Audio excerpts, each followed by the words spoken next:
ಈ ಜೆರಾಕ್ಸ್ ಇದೊಂದು fantasy comedy thriller ಇದು. 6 ಎಪಿಸೋಡ್ಸ್ ಇದೆ ಇದರಲ್ಲಿ. ಈಚ್ ಒಂದು 20 ಮಿನಿಟ್ಸ್ ಥರ ಇದೆ. ಮಜವಾಗಿದೆ ಸೀರೀಸು. ಸೊ ನಾನು ಕಾಯ್ತಾ ಇದ್ದೀನಿ ಆ್ಯಕ್ಚುಲಿ ನೋಡಿ ಜನಗಳ ರಿಯಾಕ್ಷನ್ ಏನು ಅಂತ. ಈಗೊಂದು 3 ಎಪಿಸೋಡ್ನ ನಾವು ಎಲ್ರಿಗೂ ತೋರಿಸಿದ್ವಿ. ಸೊ ರಿಯಾಕ್ಷನ್ ತುಂಬ ಚೆನ್ನಾಗಿತ್ತು, ಅದ್ಭುತವಾಗಿತ್ತು. ಸೊ ಪೂರ್ತಿ ಸೀರೀಸ್ ನೋಡಿ ಜನ ಏನು ಹೇಳ್ತಾರೆ, ಅವರ ಪ್ರತಿಕ್ರಿಯೆ ಏನಿದೆ ಅಂತ ತಿಳ್ಕೊಳ್ಳೋದಕ್ಕೆ ನಾನು ಕಾಯ್ತಾ ಇದ್ದೀನಿ. ಅಕಸ್ಮಾತ್ ನಾಗಭೂಷಣ್ ಅವರಿಗೆ ಈ ಸಿನಿಮಾದಲ್ಲಿ ಏನು ಕಾನ್ಸೆಪ್ಟ್ ಇತ್ತು, ರಿಯಲ್ ಲೈಫಲ್ಲಿ ಬಂದಿದ್ರೆ ಯಾರು ಜೆರಾಕ್ಸ್ ನೀವು ತೆಗಿತಾ ಇದ್ರಿ? ಯಾರು ನನ್ನ ಪ್ರೀತಿ ಪಾತ್ರರು ಎಲ್ಲ ಯಾರು ಹಂಗೆ ತುಂಬ ಜನ ಇದ್ದಾರೆ. ಈಗ ಸಿನಿಮಾದಲ್ಲಿರೋ ಕಾನ್ಸೆಪ್ಟ್ ಪ್ರಕಾರನೇ ರಿಯಲ್ ಲೈಫಲ್ಲೂ ಆ ಒಂದು ವೆಬ್ ಸೀರೀಸಲ್ಲಿ ಏನು ಕಾನ್ಸೆಪ್ಟ್ ಇದ್ದು ಅದೇ ರಿಯಲ್ ಲೈಫಲ್ಲೂ ಮಾಡೋ ಥರ ಇದ್ದಿದ್ರೆ ಒಂದು ಇಬ್ಬರು ವ್ಯಕ್ತಿ ಅನ್ನೋದಾಗಿದ್ರೆ ಯಾರು? ಯಾರು ಜೆರಾಕ್ಸ್ ತೆಗಿತಾ ಇದ್ದೆ? ಬಹುಶಃ ನನ್ನ ತಂದೆ ಜೆರಾಕ್ಸ್ ತೆಗಿತಾ ಇದ್ದೆ ಏನೋ ನಾನು. ಯಾಕಂದರೆ ಆ ಸೀರೀಸಲ್ಲಿ ಅವರು ತನ್ನ ತೀರೋಗಿರೋ ಅವ್ರ ಅಪ್ಪ ಅಮ್ಮನ ಜೆರಾಕ್ಸ್ ಮಾಡ್ತಾನೆ. ಬಹುಶಃ ನಂಗೆ ಅಪ್ಪ ಇಲ್ದಿರೋ ಕಾರಣ ಬಹುಶಃ ನಮ್ಮ ಅಪ್ಪಂದು ತೆಗಿತೀನಿ.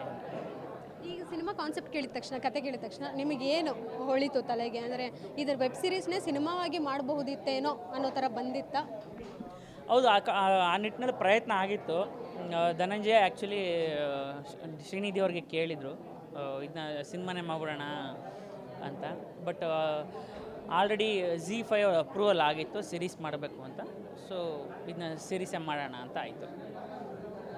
ಯಾವ ರೀತಿಯಲ್ಲಿ ಈಗ ಜೆರಾಕ್ಸ್ ವೆಬ್ ಸೀರೀಸ್ ಈಗ ಅಂದರೆ ನೀವು ಸಿನಿಮಾದಲ್ಲೆಲ್ಲ ಆ್ಯಕ್ಟ್ ಮಾಡ್ತಾ ಇದ್ರಿ, ಹೌದು, ಇದ್ದಕ್ಕಿದ್ದಂಗೆ ವೆಬ್ ಸೀರೀಸ್ ಬರೋ ಅಂಥದ್ದು. ಮುಂಚೆ ಎಲ್ಲ ಈ ರೀತಿ ಕಾನ್ಸೆಪ್ಟ್ ಬಂದಾಗ ಅಯ್ಯೋ ಸಿನಿಮಾ ಬಿಟ್ಬಿಟ್ಟು ವೆಬ್ ಸೀರೀಸಿಗೆ ಬರ್ತಾ ಇದ್ದಾರೆ ಮೈನ್ ಸ್ಟ್ರೀಮ್ ಹೀರೋಗಳೆಲ್ಲ ಅನ್ನೋ ಥರ ಒಂದು ಪ್ರಶ್ನೆ ಬರ್ತಿತ್ತು, ಆಶ್ಚರ್ಯ ಅನ್ನಿಸ್ತಾ ಇತ್ತು. ಆದರೆ ಡಾಲಿ ಧನಂಜಯ ಅವ್ರ ಪ್ರೊಡಕ್ಷನ್ ಅನ್ನೋ ಕಾರಣಕ್ಕೋಸ್ಕರ ಒಪ್ಕೊಂಡ್ರಾ?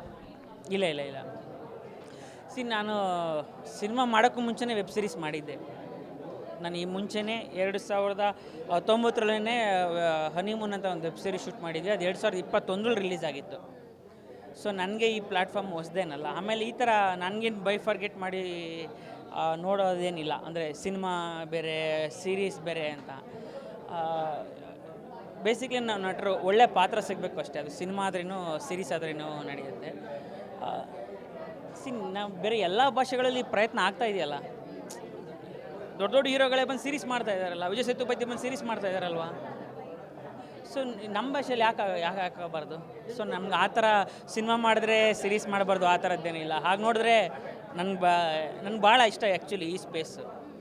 ಅದೇ ಬೇರೆ ಸಿನಿಮಾ ಆಗಿ ಮಾಡದ ಒಂದಷ್ಟು ಕತೆಗಳಿದ್ದಾವೆ, ಸ್ವಲ್ಪ ದೊಡ್ಡದು ಅಂತ ಅನ್ನಿಸ್ಬೋದು. ಅದನ್ನೆಲ್ಲ ಸೀರೀಸ್ ಮಾಡ್ಬೋದಲ್ವಾ? ಈಗ ನಾಗಭೂಷಣ್ ಅವರು ಆ್ಯಕ್ಟಿಂಗ್ ಏನೋ ಮಾಡ್ತಾ ಇದ್ದಾರೆ, ಡೈರೆಕ್ಷನ್ ಏನಾದರೂ ಎಕ್ಸ್ಪೆಕ್ಟ್ ಮಾಡಬಹುದಾ? ಅದು ಗೊತ್ತಿಲ್ಲ, ಕಾಲನೇ ಉತ್ತರ ಕೊಡಬೇಕು ಅದಕ್ಕೆ. ಗೊತ್ತಿಲ್ಲ, ಅದಕ್ಕೆಲ್ಲ ತುಂಬ ಸಮಯ ಬೇಕಾಗುತ್ತೆ, ತುಂಬ ಸಿದ್ಧತೆಗಳು ಬೇಕಾಗುತ್ತೆ. ಸೊ ಗೊತ್ತಿಲ್ಲ, ಸದ್ಯಕ್ಕೆ ಆ ಪ್ಲ್ಯಾನ್ ಇಲ್ಲ. ಕೊನೆಯದಾಗಿ ಯಾವಾಗ ರಿಲೀಸ್ ಆಗ್ತಾ ಇದೆ ನೀವು ಹೇಳಿದ್ರಿ, ಒಂದಷ್ಟು ಎಪಿಸೋಡಲ್ಲಿ ಬರ್ತಾ ಇರೋವಂಥದ್ದು ಒಂದು ಪೂರ್ಣ ಮಾಹಿತಿ ಕೊಡೋದಾದರೆ? 24ನೇ ತಾರೀಕು ಅಣ್ಣವ್ರ ಬರ್ಡೇ ದಿನ ಅದು ಈ ನಮ್ಮ ವೆಬ್ ಸೀರೀಸ್ ರಿಲೀಸ್ ಆಗ್ತಿದೆ. ಈ ಸೀರೀಸಲ್ಲಿ ನಾನು ಆ್ಯಕ್ಚುಲಿ ಅಣ್ಣವರ ಅಭಿಮಾನಿ ಫ್ಯಾನು. ನನ್ನ ನಿಜ ಜೀವನದಲ್ಲಿ ಕೂಡ ನಾನು ಅಣ್ಣವರ ಅಭಿಮಾನಿ ಫ್ಯಾನ್. ಸೊ ಅಣ್ಣವರ ಬರ್ಡೇ ದಿನ ಈ ನಮ್ಮ ಸೀರೀಸ್ ರಿಲೀಸ್ ಆಗ್ತಾಯಿದೆ. ಒಟ್ಟು 6 ಎಪಿಸೋಡ್ಸ್ ಇದ್ದಾವೆ. ಪ್ರತಿ ಎಪಿಸೋಡು ಅಂದಾಜು ಒಂದು 20 ನಿಮಿಷ ಇರುತ್ತೆ. ಔಟ್ ಆಫ್ ಬಾಕ್ಸ್ ಒಂದು ಪ್ರಶ್ನೆ, ಡಾಲಿ ಅವ್ರು ತಂದೆ ಆಗ್ತಿರೋ ಅಂಥದ್ದು ಕೇಳಿದಾಗ ಏನು ಕಂಗ್ರಾಟ್ಸ್ ಹೇಳಿದ ಜೊತೆಗೆ ಏನು ಸ್ನೇಹಿತರಾಗಿ ಏನು ಹೇಳಿದ್ರಿ ಅಂತ?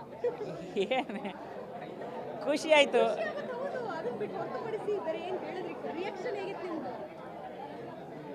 ಹೆಂಗೆ ಏನು ಹೇಳಲಿ, ಹೌದಾ ಸೂಪರ್ ಅಷ್ಟೇ. ಇದಿಷ್ಟು ನಟ ನಾಗಭೂಷಣ್ ಅವರು ಮಾತಾಡಿದ್ದು. ಕ್ಯಾಮರಾ ಪರ್ಸನ್ ಪೃಥ್ವಿ ಜೊತೆಗೆ ಕೀರ್ತಿ ಪಾಟೀಲ್, ಗ್ಯಾನ್ಚಿ ನ್ಯೂಸ್, ಬೆಂಗಳೂರು.